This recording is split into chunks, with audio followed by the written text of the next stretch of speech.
Hello everyone, Edain here, today with another video on the history of the Edain mod. Today playing as the Dwarves, but which Dwarves, you may be wondering? Firstly, the Dwarves of Erebor. Because they're probably the most generic of the three dwarf factions, and they're probably easiest to talk about because they got some of the nicest changes of the mod so far. So, the Dwarves of Erebor, what were they originally, what are they now? Well, originally, they were a very weird faction. Well, all the dwarves were quite weird when they first arrived because they kind of played very similarly. The only real difference they had was some of the units were different and their heroes were different. Their powers were all the same, which obviously they are still now. Going to get the Cox Ravens to start with. And I'm going to try and focus specifically on the changes that happened to the Dwarves of Erebor, not so much the changes that happened to the dwarves in general, because there are quite a few changes that came to the dwarves, all the dwarves in fact, and I don't want to be spending an hour talking about just the dwarves on how they got changed in the Iron Hills, for example, when I'm talking about the Dwarves of Erebor. So, the Dwarves of Erebor, their biggest thing, firstly, Nori. He was originally not the scout hero of the faction. The scout hero of the faction was in fact Bilbo Baggins, the old Bilbo, the original Bilbo. But that got changed not recently, actually. It happened quite a while ago now. It happened, I think it was one of the first big patch updates for the Dwarves, is when Nori was introduced. And his thing is that he automatically levels up over time, although he still gains veterancy anyway, so you can actually level him up faster than other heroes. He's probably except for Merry and Pippin, he has the easiest time leveling up out of all the heroes in the game. And he has some pretty good abilities to assimilate that. Firstly, he can summon his brother Dory. He can throw a knife, revealing the enemy he hits for a short time. So that keyword there, reveal, might not seem like much, but believe me, you will be surprised how revealing an enemy such as maybe Grima, or an enemy like I'm trying to think who else. An enemy such as Gollum, for example. You want to try and chase Gollum? Well, you're a dwarf faction, so your chances of chasing anyone are pretty slim. Now, there are some wargs there, and I must say, the Dwarves of Erebor have the worst pikemen out of the lots. They have the worst pikemen out of the lots, by quite a substantial margin. Because the dwarf faction of Erebor is actually a very aggressive nation in nature. The ability of their guardians, each unit of Guardians has a different ability. For the Dwarves of Erebor, the Hammer Strikes. The heavy hammers of the Erebor Guardians lowers the armor of enemy units and buildings by 15% for 30 seconds. And we're against Imladris, so yeah, that armor, we picked the right faction for this one. Because Imladris does not play around when it comes to things like armor. And yeah, Blade Masters, Pikemen, they're going for a lot of dangerous stuff. Now we're going to take this lumber mill, and we'll be on our way. Now, I haven't gone over lumber mills very recently about what they do. So, lumber mills, unlike every other economy building in the game, are immune to the supply lines. Similar to most of the buildings of the dwarves, not the dwarves, the elves of Lothlorien, the dwarves of Erebor, Iron Hills, and Ered Luin, and also Isengard, they can get lumber mills, which do not do anything to the supply routes. However, the labourers you have to buy to actually make them useful, they recommend at 5 to get these labourers. They also cost command points. So if you want to be getting your better economy in the early game, you have to invest into that as well. And speaking of economy, let's get the Dwarven Forge while we have some good money and get another unit of Erebor Raven Beaks. That's what they've been changed into now. So yeah, they're not even classified as, they're not even called pikemen or phalanx. They're called the Erebor Raven's Beak Warriors. I believe they're the only of the 3 dwarf factions that actually has that kind of name. I'm fairly certain neither of the other 2 dwarf factions have that kind of I don't even know what the right word is. But we're going to get the, actually going to save up for the Lone Tower. Lone Tower is actually very bad to is very difficult for factions like Imladris to deal with. And speaking of, this is why you get a throwing dagger. Oh, only half health. Okay, Nori get in there and kill him. Dory is also, by the way, a pretty tanky shield. He eventually gets knockback and AoE attacks. The higher level Nori is, the higher level Dory becomes when you summon him. And that does definitely help. So Cox Ravens, originally, it used to be a power that would, its sole purpose would be to just give you vision. That has changed quite a bit, actually. That is no longer what it does. It instead gives vision over a structure, and gives the structure a, well, the Ravens over that structure, and it gives them a debuff to enemies in range. I'm actually going to throw out a lone tower down here to help with this, because I don't believe these pikemen alone can deal with it. I'm not joking either. That is the truth. That is the cold, honest truth. And then we'll return to the base, build a half, heal up, and prepare to get the Dwarven Workers tool. No. Settlers tools. So the reason why I specified the Dwarf Workers tools instead of just Workers tools is because that's what it's called, the Dwarven Workers tools. This upgrade not just upgrades your resource structures, but also your military structures. You want to get tier 2 or tier 3 barracks? Well, you've got to pay the toll. And that toll is the, well, firstly having the Dwarven Forge on the field, which in itself is, again, now, like with every other faction, the most important structure to have in your base.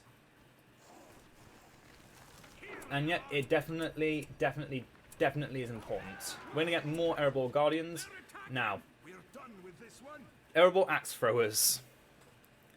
There's a bit of, I personally have a bit of controversy when it comes to, I'm in a conflict with getting ranged units for the Dwarves. Because the biggest thing about the Dwarves is that they have very tanky and powerful melee infantry.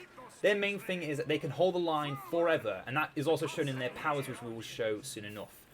But another thing about the Dwarves is that their ranged units aren't exactly on par with everyone else's. However, the Dwarves of Erebor have a slight exception to that if the faction is right. So what I mean by that, if you've watched the Enlarged video before, they should know exactly what I mean. That some factions are better to get certain units than against other factions. And in this case, it would be that if you get Axe Throwers against, like, Imladris, the main thing that the Axe Throwers do is kill lightly armoured units. And what is all of Imladris? Heavily armoured elves, or Lawmasters, which, if you can't reach, you've got a hero to deal with that, Nori, for example. Or one of the other factions has something else as well. But yeah, Axe Throwers in particular, their main thing is just doing like massive amounts of damage. They're basically glass cannons, and they're much more useful on a fortress map than they are on a camp start map, because again, you need to actually protect the Axe Throwers, and the Dwarves aren't actually that good at protecting things because they're quite slow, as you can imagine. And the Dwarves of Erebor don't actually have much in the way of improving their movement speed to catch up to enemy threats, such as a Lawmaster or Cavalry chasing down an enemy base, or a small horde of elves walking through my base and attacking something else they're trying to reach. I mean, yeah, Nori gets movement speed, but Bilbo got movement speed, and Bilbo was better than Nori at the time. But obviously, I still think Nori is a lot better in this current meta. Better in the meta? That's a terrible trick. I'm never doing it again. I'm sorry. Anyway, I haven't really spoken much about what this upgrade is for the Dwarven Stonemasons. Increase the hit points of Dwarven buildings. Do I need to say any more? This is something that belongs to the Dwarves and the Dwarves only, and I believe that has how it has remained. No other faction has any ways of improving their building strength, except for maybe Gondor, because they are the most defensive faction. They should get like defensive upgrades, but I believe you have to get them for the stoneworker themselves. So yeah, they have to get a slightly more useless building, while the Dwarves get a very useful building, which is also generating resources, and they have other things, but we'll talk about that shortly. But yeah, other than that, their resource buildings have also received a big change in the fact that originally you had to have a tier 3 lumber mill, a tier 3 stonemason, and a tier 3 mine shaft to even get your military buildings up to the higher echelons and level. Without that, you cannot get a level 2 or level 3 barracks. You cannot get banner carriers. You could not get your elite units. Because that was a thing. I believe you had to get either level 2 Hall of Warriors along with the elite equipment upgrade, which is over on the Forge. Again, most important building in the Dwarf roster. Never going to change. It never will change. It probably is never, ever, ever going to change. I'm going to build one mine shaft here. And I believe that's the only mine shaft we've built so far. But then we'll go to the outpost and we'll build a basic outpost. Oh, no we won't. That's a cave troll. We have a cave troll. So, originally, back in the glory days before the changes to the economy, I would always build mine shafts outside of the outposts because they were your main force of your main mobility. You needed your mobility so you could move around fast and quick. Fast and safely. Because all of your resource buildings would be an access for you to bring out like 5 units of your Arkham Guard, for example. But obviously that's been changed a bit, so now the supply lines are in effect. So you can't get both mine shafts and stoneworkers and expect to make the best use out of them. We are going to get war masks because they're actually really good against Enlargerous when they do make units. That is a very that's a lumberer who does not care. He is happy to go out chasing his dream. Oh yes, another main thing about the dwarves is the war masks or the piercing axes or the tower shields for the other two factions. They originally did not exist, or I believe they didn't, because the Guardians were all generic. They were all the same for every faction. I believe the Phalanx were the same for every faction as well. The only thing that was different was the ranged unit. You had axe throwers for the Dwarves of Erebor. Originally you had crossbows for the Ered Luin, and you had bowmen for the Iron Hills, and those two got switched around later on, which we'll talk about in the future, I'm sure. Got some standard storerooms in here. So another thing to note about the Dwarves is, again, their Phalanx were also a unit that was changed. Like I mentioned, most pikemen will absolutely slaughter cavalry in the hundreds if they charge into them. I think if I was to play against Rohan, I would not go as Erebor, ever. Because I think Erebor has not the worst pikemen, don't get me wrong. The pikemen are good. The only problem is, they're not good at being they're not the best at being pikemen. That's their big downfall. As good as they are at being just units in general, they're not the best at being pikemen. And also shown in their abilities with their polearm hammer strikes. 30 seconds, the Phalanx deals increased damage against infantry and structures, but reduced damage against cavalry and monsters. So you're pretty much making them a slightly off-topic. What's the word? You're making them a slightly more useful guardian in the fact they can do more damage to infantry and buildings, but you're losing your main capabilities of dealing with cavalry and monsters. You're losing the ability to deal with cavalry and monsters efficiently, and in doing so, you make it so if an enemy had a summon cavalry power, which I believe currently there are none except for Gondors, it actually makes it really difficult to deal with cavalry in an instance. So it's not a toggle on and off, it's you're dedicating 30 seconds to having this one unit become a more efficient damage dealer to small things and structures than it is to dealing damage to large things, which is a concern in some cases. That's a lot of lumbermen all around one little tree. I'm worried. So other than that, another thing with the dwarves, well, specifically the Dwarves of Erebor, as I said, I mentioned in the very beginning, but I didn't exactly go into much detail on. The Dwarves of Erebor, again, their hammer strikes reduce the armor of enemies and buildings. The Phalanx do extra damage to units and structures for a short time, and then the axe throwers do bonus damage to lightly armored or weak armored enemies.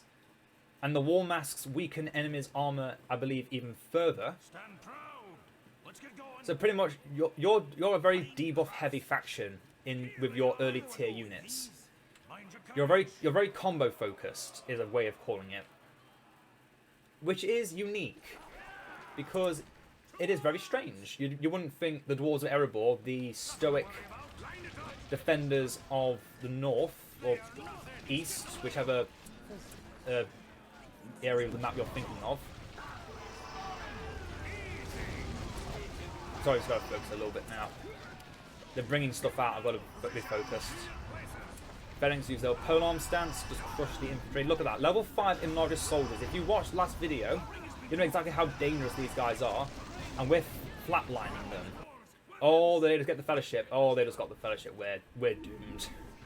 We're doomed. Oh dear. I kind of played around too much in the beginning of this.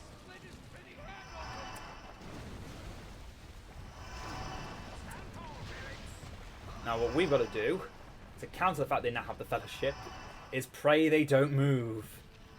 Or that we lose Edain. We don't want to lose Edain either. That's a big no-no. I'm going to build a mine shaft and try and get as many units out as possible. Just slayed Arwen. I'm going to get these runes. Now these runes, they've been around for a long, long time. But they've also not been around since the very beginning. Edain, get out of there. Kill off Elrond, but then get out of there. As many people as possible get out. What say you? My pleasure. Get me a target. Okay. So these Arkham Guard are also a thing that has not did not exist in the very beginning of the Edain mods of the dwarves. Quite a few things actually did not originally exist in the original Edain mod dwarves. Actually, if we're going to go into detail on everything. So firstly, as I mentioned before, the Guardians were all generic. The Dwarves were the first instance of trying to make several factions all into one. Which is what they kind of had originally with Edain 3.8. But bringing it into Edain 4.8, with 4.0 even, with all the different things they need to consider. Like, obviously, build plots. How's the best way to balance that out compared to having free reign over everything? And so on and so on. There's actually quite a few things you need to consider. Oh, thank you for handing me the ring. I'm very grateful for that. This generous donation.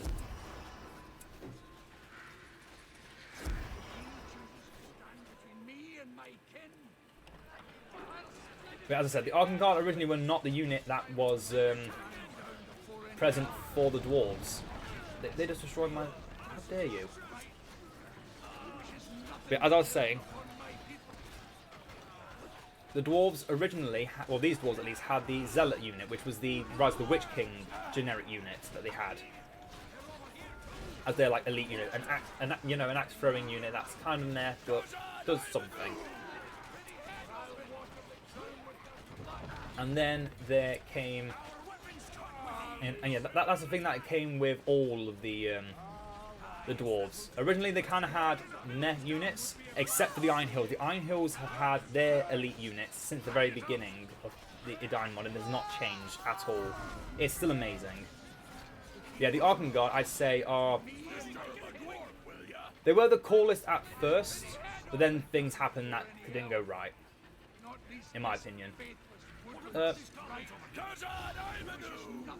Edain, come on. Take the ring. You are most welcome here, Kingsman. I know less so your companions. There we go. Now we've got our ring hero. And we'll talk about Durin soon, but we want to... I'll talk about Durin when we get to Durin, because there's actually quite a lot to talk about before Durin. So firstly, I said the Arkham Guard. That was a big thing, because a lot of the dwarves originally, again, had those generic units, and then they got more stylized to be aggressive or defensive or mobility focused and such. And then with that, with those distinctions came a lot more freedom for what to work with. Now they're making a lot of cavalry, and that's a problem because again, we're not particularly good against cavalry until we get like full elite stuff. Anything else to talk about with that? No, that's pretty much it. Okay, so next thing to really mention is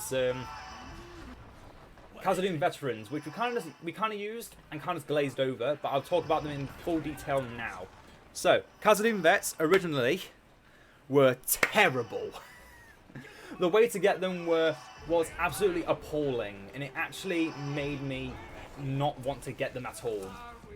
And I believe there was also a thing where you had to use, you only had one use of the Mithral mail for each faction, for each unit of Khazad-dûm vets. But basically, the way you got the Khazad-dûm veterans in the beginning was that you had to send out a unit of Guardians, your generic unit that cost only 200, with the ponies. Now you may be thinking, no, that's fine. That's fine. So something with 200 to get a elite unit, yeah, that's fine. Except that it was never a guaranteed. You send them out, you're going to get it. It's a, you might get it. You might just get that one thing that makes you really strong in the early game, or you might get nothing. And it made competitive play, I imagine, very annoying. In the fact that you had to flip a coin, and it's either it's great or it's not. And in most cases, again, it was not particularly good because you would not get the Khazad-dûm vets. You'd be down a unit. You won't be able to use the ponies for a while because obviously they come up. They show up every like few minutes. They're not always present. You have to wait for them. Once you did get them, yeah, you could send out another unit of Guardians and make it work. Then they reworked. Then they made the big rework. They changed it so you have to send your elite unit, which is locked behind elite equipment, and then you have to recruit them for 500, which you may think, wow, that is not worth it at all. That is just wasting good money. And you're right, it was at first. But the more I used it, the more I actually enjoyed it. Another thing about the Khazad-dûm vets is you get a choice of weapons. You can actually stylize them to what you want them to be. You want them to be good against buildings, heroes, structures. I always said buildings, but do you want to do just normal damage? You want to do damage to structures, better to armored units, which we do want, and I'm going to give them shields for extra armor, or you give them an extra axe to do more damage.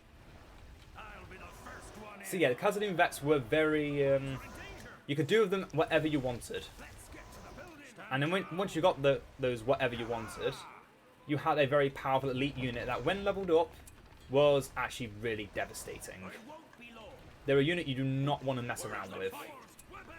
If I can find them, I can click on their abilities again. There they are. So, veterans become immune to knockback and trampling and slow down any attacking cavalry, but they move slower for the duration. Then they also do a lot of damage but lose a little bit of armor. Like, to say that's a heroic unit, those abilities aren't like they're not going to stand out like the abilities of, say, for example, I can't actually think of any other good examples. But yeah, they're not exactly stand-offish abilities, say, compared to like enlarged units. But to be fair, they're not enlarged units. They're dwarves. They're not meant to be all flashy. They're meant to be stoic and strong, stout even. Ugh. Yes, this is a mod for Battle for Middle-earth, and it is very fun. Go 780. I can say your name. Oh. Okay, next thing while those elves are going over. So yeah, Khazad-dûm vets are now a lot easier to get. Would I prefer to get more travel camps over getting more resources? No. Would I want them more than I currently want these lumber mills because they're currently generating no money?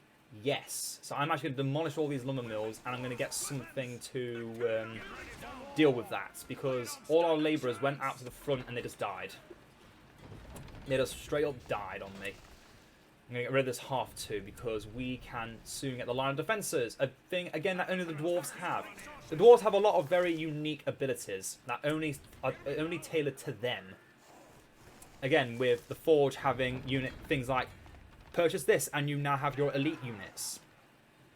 Use this and upgrade, and with your elite unit you now have your heroic units. because a lot of the dwarves are quite stretched out throughout the world, so they have to have some kind of you do this, you unlock this kind of thing. That's my opinion on it anyway. We're going to get the Rune of Productivity. So I'm going to talk about these runes in more detail shortly, but for now, just know that whatever I'm doing it on, I've given them all 4. Another Mineshaft, and another unit of Khazad Vets, which we're going to give, again, Morning Stars and Shields, because they want to be our tanks. We want them to be our tanks, but also do lots of damage against the largest units, because they've not been making Edain. Let's build another stonemason. Build the half here, and I'm going to build the hero statue here, because there's quite a bit of stuff to talk about the hero statue. So, now we come to the ring heroes. Originally, the dwarves all had the same ring hero. You gave the ring to a heroic statue, and it awakens during the Deathless, which honestly I do miss. I do miss being able to summon during the Deathless from a statue, although it did take away the actual structure itself. So you wouldn't actually have the heroic statue for a while, which was a bit silly. Not stupid, just silly, because the statue doesn't really do too much overall. If it were so easy to slay dragons, there would be many more dwarves still dwelling in these mountains. But yeah, originally you would get during the Deathless for all 3 factions, but then it got changed to be that day 9 foot for both the Dwarves of Erebor and Iron Hills were your ring hero, and for Ered Luin, the Foreign Oaken Shield was your ring hero. And some people are like, oh, Foreign Broken Shield's terrible, yeah, he can't do anything. All his ability does is make his scavenger for everything. But that's what the Ered Luin dwarves are. It's not just about being super OP like Sauron. It's actually making sense of the faction. That's the main thing they've done with the Edain mod, is they're trying to make it as close, not so much to the lore, but to their own, but try and make it lore friendly in how they do their approach with certain things. And that is what I respect about them. That they've tried to keep it lore friendly in a way to how the Dwarves of Erebor are drastically different to the Dwarves of the Iron Hills. In the fact that the Dwarves of Erebor are in the forefront of war, while the Iron Hills typically defend the realms that surrounded them, and they have since their creation, and they have survived for their creation. They're one of the few factions that actually has existed for as long as they have, but has actually managed to keep out of war. Yeah, that's enough about random lore stuff. I was talking about ring hero, right? So yeah, Foreign's main thing, and has remained the same thing, is that he is all about scavenging, and basically killing like a single elf can make it like 100 resources. Then Dane Ironfoot of Ered Luin was about Dane of Erebor used to be that he would buff your units tremendously. But if he wasn't around, if he was around units, he would be weaker on his own, but stronger if he was alone. But obviously, he doesn't really give many buffs to his army. He didn't used to give many buffs to his armies originally. And then it would, to be fair, the Erebor Dane was kind of not silly, just didn't do much. But then they changed him. Because of Dane's older age, he has become wise and decides that upon noticing the One Ring, he instead rejects its power and instead gives it along to the dwarf who is believed to be the 7th reincarnation of Durin the Deathless, Durin the 7th. But this Durin is still young and has much to learn. And that is exactly what his ability said. Durin the Deathless, forefather of the dwarf. Durin escapes death for a long time, even if his health points are spent. As the greatest of the legendary 7 forefathers of the dwarves, Durin is known to all the dwarves, and he is a source of inspiration and dwarf heroes in the irrigate armor. Durin is aware of the temptation of the ring. Instead of falling for it, he learns to control it on his own. On this way, no ally can support him, and he won't gain any shared experience from nearby allies. So basically, if he wants to gain experience, you have to send him off on his own to do stuff. Which we're actually going to do, and we're going to have him kill off that troll there. But we're going to have him get joined by the army just so he is safe. He's going to have a retinue to protect him while he's doing it. His abilities are Master of Stone. Durin knows every rock in Middle-earth, and also all manners of shaping stone. In a medium range, ally structures are temporarily strengthened and enemy structures are temporarily weakened. They say it's a medium area. That's a pretty large area, if you ask me. That's a pretty large area. An expedition of Khazad-dûm. Going to lead the dwarves back to the halls of their forefathers in Khazad-dûm, but such an expedition requires preparation. Phase 1. Durin 7 learns how to handle one ring in combat. He has to reach level 5 before he can start to study start his journey. Phase 2. Durin 7 holds council with Edain and has to be close to him for the 1 minute. Phase 3. Durin selects any battalion of dwarves to become scouts for the expedition. They disappear from the battlefield, and Durin joins them after 30 seconds himself. On Durin's day, they return from the expedition. On his return, Durin 7 gains improved ability, and his scouts become veterans of Khazad-dûm. There. Did anyone understand that? If not, you'll have to pause it because I don't want to have to say that again. Pretty much, the Edain team actually kind of told you what you had to do in their showing of this when it was originally announced. Pretty much, Durin the 7th is probably the strongest of the 3 ring heroes for the dwarves, but to get him to that level, you have to do a lot of prep work. Firstly, level him up to 5, which I think we're going to do once he kills off this troll and its lair. Secondly, he needs to sit next to Edain for a minute. It's hard to count a minute without a timer, which I currently do not have access to, but I'm sure I can live without it for a bit. And then thirdly, we need to select a unit with Durin, and then with that, we can then send them off on a journey, and he will return as the word of the forefathers. Durin speaks the word of his forefathers. Enemies within a wide area become afraid, while allies are healing and increased stats. And then fires of Durin's forge. Durin the Immortal sentences enemies to burn in the fires of Orlay's forge. That's his abilities he gets in this form. But he is yet to achieve his second form, his greater form. But we will soon have access to that once we sit and have council with Edain, which we're going to do right on this outpost. My enemy is not focusing me at all. I do not particularly care what they are doing. I just want to take this outpost. We'll have the rest of my army do everything else from now on. I have no command things triggered, so let's change that. Gimmer's going to go in alone because he is a beast with Mithral mail on his own. Even at level 1, he should not be underestimated. So, yeah, that's the thing, saying that they're making council. Or is that the Word of Forefathers I made? No, let's do that anyway. Word of Forefathers is a nice little aura. So I think I'm going to build an average outpost because, honestly, an ordinary Dwarven outpost is better than... Oh, my voice went a bit there.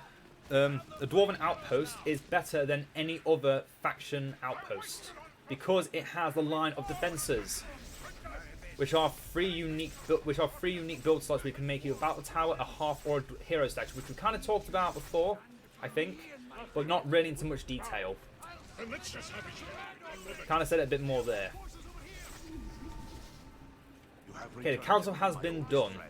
Then Durin can now return to the fight, and we'll send a unit of our finest dwarf phalanx to join him. Before you set out, please accept a token of our gratitude. Oh, if you want to know what this voice for Durin is, it is the voice of the King of Nordenbad from the War of the Ring game. Can't remember the name of the actual king, I just remember it's the king. That's all I can remember. Leave me alone. Okay, level 4 unit, you're about to become Khazad-dûm vets. You're going on an adventure, and in 30 seconds, Durin will join you. We have 10 power points. Let's get the Summoned Citadel. Which also got some changes, actually, but we'll go into that soon, because there's actually quite a lot of stuff to talk about with Durin. But yeah, the dwarves went on the expedition. They'll return shortly, I'm sure. And once Durin returns, we can then talk about what he does. Because honestly, no joke, he might be my second favourite ring hero. This Durin, ever since I've found out about him, he is my second favourite ring hero. And you'll soon find out why. Well, the forge works here, because just say we did build it. Look at that, Durin's Day! It's happening. Let's get more Khazad-dûm vets. Disturb a dwarf, will ya? And now we need to only wait for Durin's return. I forget if he comes from the side of the map or just appears. I can't actually remember. Durin has returned from Khazad-dûm with his loyal soldiers. Yeah, he does come up off from the side of the map. I'm not sure if that's a raven from just the map or if that's the raven signaling their return. But yeah, here we go. So, ignore this on the right for right now. Let's talk about what Durin can do right now. Yeah, that power has not changed. Billmanship of Khazad-dûm. Durin has reclaimed the lost billmanship of Khazad-dûm. In a large radius, allied structures are temporarily granted strength and enemies are temporarily granted weakness. Same thing, but it's better. Rebuilding Khazad-dûm. Since Durin's return from Khazad-dûm, the dwarves have regained their access to Mithral. He can now able to construct Mithral workshops and Durin statues. Again, into that shortly. Word of silence. Durin speaks a word of silence. Every enemy units within the range become afraid while allies are here and improved stats. Any buildings within the area cannot be used for 30 seconds. He tells the very earth beneath your feet, no. And it finds fires of Orlais Forge, exactly the same. Durin the Immortal calls his creator Mahal, the Valor Orlais, to his aid. Earlier makes the ground of Middle-earth burst into flames by the fires of this forge. Now this is the same power that has been the biggest ability for the Dwarf Ring Hero. And honestly, the other two Dwarven Ring Heroes, I believe, have lost this power since then. But Durin retains it. Now, here we get to the fun part. On top of Durin being an absolute badass with his abilities and his kit, look at him. Look at this beautiful beast that has Mithral Mail. Construct Mithral Workshop. Construct Durin's statue. Construct Durin's barracks. I'm getting so nasally. Oh my god.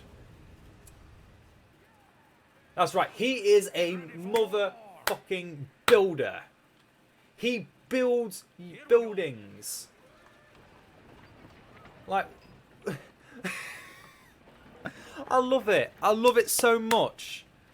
It takes so long to get to this point, but oh my god, if you get to this point, you can cover the map in Durin statues, which are exactly the same as ordinary statues, but they also don't require you to have the build slot taken up. So they're just instant free, they're just ultimate, not ultimate, infinite Durin statues.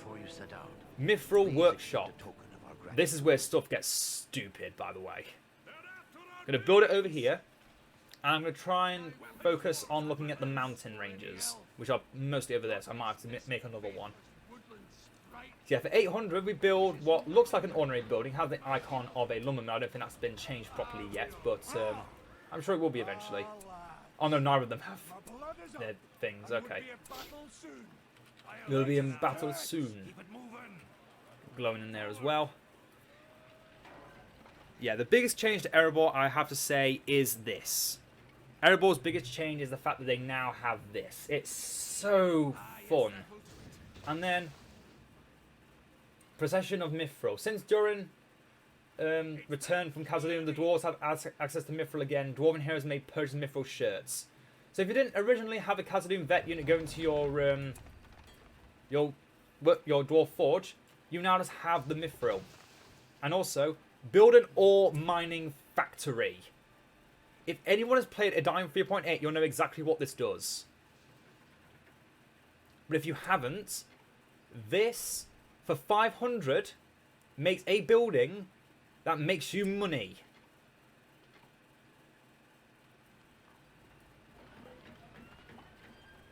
Like, look at that. 12 resources, 20 resources, 12 resources, 13 resources even. And all of this is left alone by the supply routes. You can make as many of these as possible as there are mountains. Of course, there is actually a range to how far you can make them. And they can only be pretty much circling around where the building was made. But even the slightest mountain is now resources.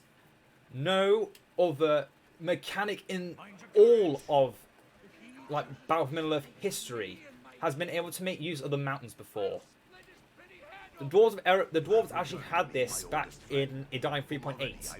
They had the ability to just summon things from the earth and make more resources. But back in Edain 3.8, it was a bit more large scale, so it made sense to have that kind of thing.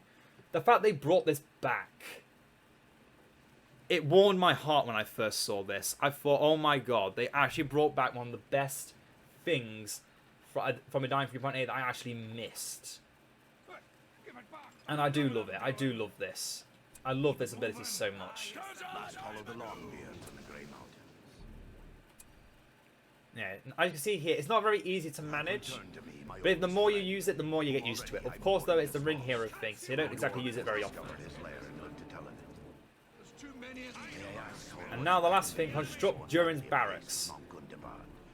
Now this building originally belonged to one of, but not both of at the same time, one of the Dane Ironfoots of the period. Originally I believe it was it was this King Dane that had access to this barracks. It was a level 10 ability that could summon the dwarves from all three factions to your side. Then it got changed to the Dwarves of Iron Hills because they became the defensive faction. But then, in comes Durin, Our vaults to you. just making it so you can build these anywhere. And also, I haven't built a Citadel yet, but I'm going to build it here in front of their base, because what the Citadel does is actually... originally, it was just a siege building that had its tower on top of it, and you could build more catapults on top, or around it. But then they changed it so you can also... recruit your own buildings and store your own units in there. That's a thing that was added recently as well. Last hollow the Longbeard. But yeah, the Durin's Barracks, that is the return of the other two dwarf realms back into the game. For one faction in particular.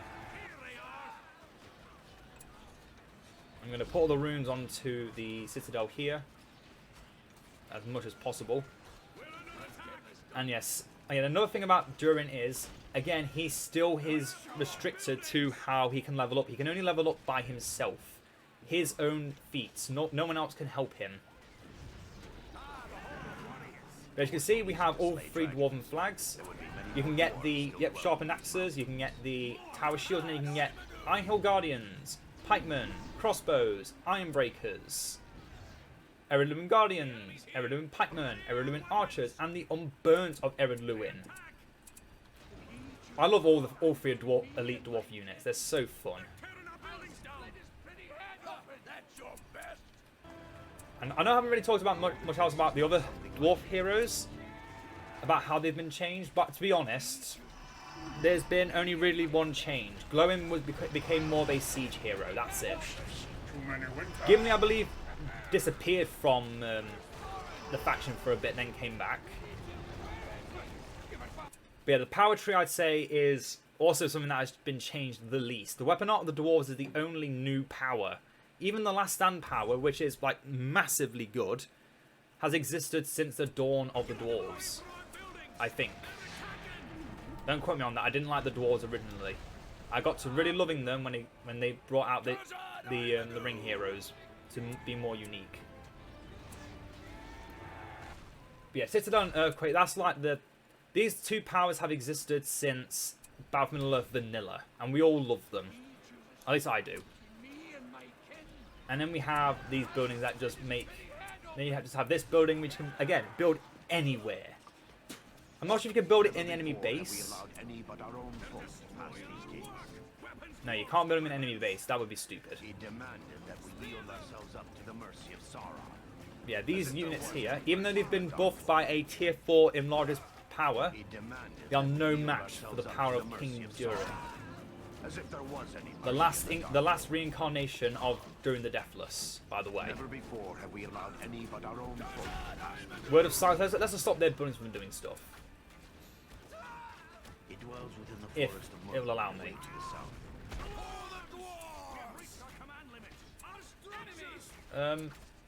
This power might be bugged.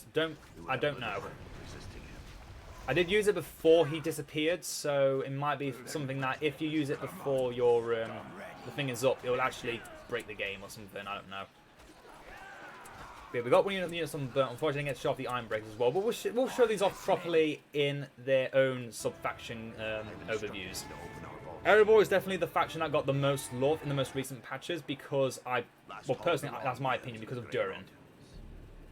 I personally think Durin is the reason why Erebor is the generic faction for the dwarves. Because it's just a unique thing. And also, look how fast those Unburnt are compared to the other dwarves. Like, these dwarves are fast. Like I said, the dwarves of Erebor are definitely more speed and mobility focused. Similar to, like, Lothlorien. But obviously, much tankier. Edain, he, this King Edain at least, became a lot less focused on, like, buildings and such. And instead is now entirely focused upon, like, battle wagons. Battle wagons and entering the fight and making more battle wagons. And also going on his hog steed. Foreign Stone had one of the most dangerous one-hit kill hero killers in the game. Gimli is just amazing. He costs the same amount as King Edain. Glowin is your designated siege character, which makes so much sense. You can just... oh, it's amazing. Glowin opens a sally... Let me actually read this. I don't actually understand this ability properly. Aggressive Sally. Glowin opens a sally gate at the target building, which works as an exit to the mineshaft system. Now, I'm going to select this. Does that mean I can now use this as a mineshaft? Oh my god, it does. I did not know how to use that properly before. Now I do. And now the... Oh no, they just ended the game. Oh no, they didn't. There's something else still alive. Okay. I'm not as mad now. I forgot they must have taken this outpost over here. Yeah, I see the barracks. I see the barracks. So other than that, Bilbo Baggins was, again, the scout hero for this faction before it was replaced with Nori, who I believe is definitely better to have than before. These battle wagons, they all actually have the different upgrades for the 5 Dwarven realms, or no, the 3 Dwarven sub-factions you can get, and then they also have a half and a banners. Banners give you phalanx, which is just a nice little, well, they give you the phalanx unit on top of it, so they have some more damage, potential, and they are a buff. The half is obviously the heal ability. The Ered Luin version is equipped with archers and a bolt thrower, so it's good against enemy structures and units. The Iron Hills is equipped with better trample than the other Dwarven realms, I believe, and has I can't remember what. I think it has Guardians on it, and then the Dwarves of Erebor, I believe, has axe throwers and some other cool stuff. I can't remember. But other than that, Erebor, again, is the most generic faction. The biggest changes that happened to them were their units. The Dwarves are definitely the faction that had the most unit changes above anything else. And also the Ring Hero changes. Those are the 2 biggest changes about them that I can actually think of off the top of my head. Because again, Glowin, he got... The only change he actually got was that he was designated as the siege hero. And of course Durin, which... It's difficult to move on his own. He moves like Sauron. You have to select him on his own or have him in a command group to remember to move him. But yeah, if we got him to level 10, you just see a giant ability to kill every unit in his area. Again, out of the 3 current Dwarf Ring heroes, I definitely believe Durin is the best. Because who doesn't love just making statues of yourself and all that jazz? But I'm to first take a little bit of preparation. It's so Edain, is the thing. It's not just the fact that it's unique. It's so Edain. It's so amazing. I do love it. Erebor used to be the faction I hated to play the most because they were just hardy and aggressive, which is what I don't normally do. I'm fast and flexible. But then all 3 of Dwarven factions I've actually learnt to like for different reasons and play differently for each of them. That's definitely why I enjoy the Dwarves of Erebor more now than I used to. And that's everything for the history of the Dwarves of Erebor. I know I didn't go over a large amount, but then again, as I said, the Dwarven factions each have different changes, and I have plenty of time to talk about them both in the next 2 videos. So I hope you're ready, because there's going to be lots of Dwarves coming up. So hope you enjoyed, and next time we're playing as the Dwarves of the Iron Hills at Eredluin. You'll have to wait and find out. See you then. Okay. Quick